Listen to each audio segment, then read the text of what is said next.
Eh bien, salut les photographes. Aujourd'hui dans la photo 2.0, nous allons traiter du matériel qui nous permet de réaliser de la macrophotographie.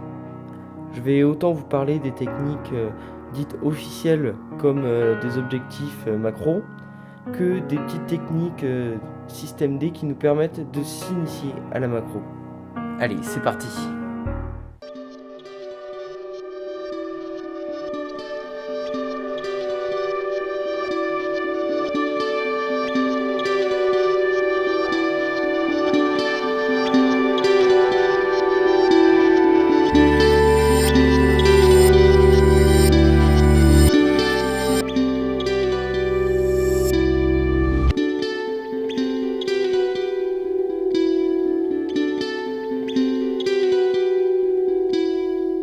Pour commencer par le plus classique et sûrement le plus pro, il y a les objectifs dits macro et qui ont donc le rapport de grossissement 1:1 ou supérieur.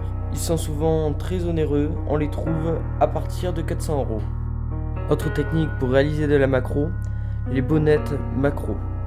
Ce sont des lentilles de verre que l'on ajoute sur le porte-filtre qui se visse et qui permettent d'obtenir le grossissement macro à moindre frais mais avec une légère perte de piqué.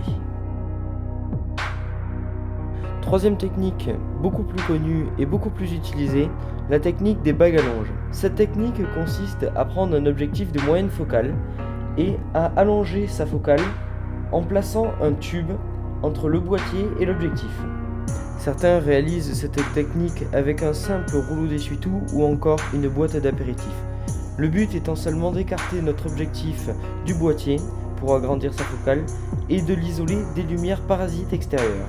On peut facilement se procurer dans le commerce des bagues à longe en plastique ou en métal qui permettent de bien maintenir notre objectif fixé sur notre boîtier. Certaines bagues à longe permettent même le maintien des connexions électriques entre votre objectif et le boîtier, permettant de conserver l'autofocus. Il sera néanmoins plus facile de posséder un objectif avec une bague manuelle pour les diaphragmes.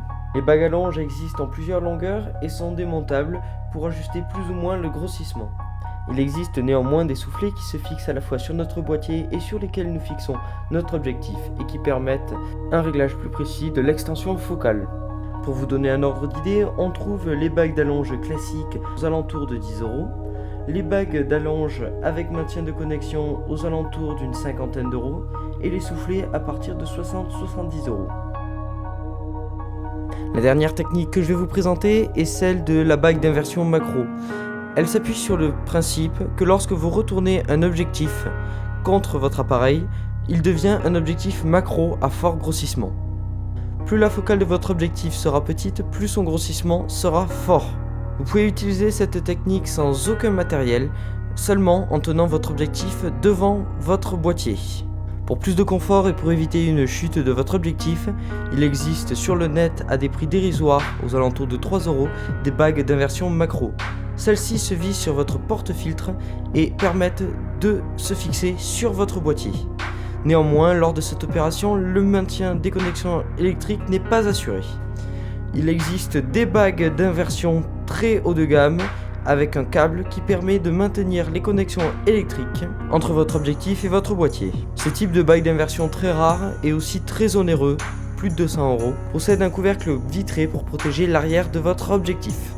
Cette technique, comme toutes celles que je vous ai présentées dans cette vidéo, ne permet pas d'obtenir le même résultat qu'un vrai objectif macro. Néanmoins, elles permettent de s'initier à la macrophotographie et pourquoi pas d'obtenir de très bons résultats.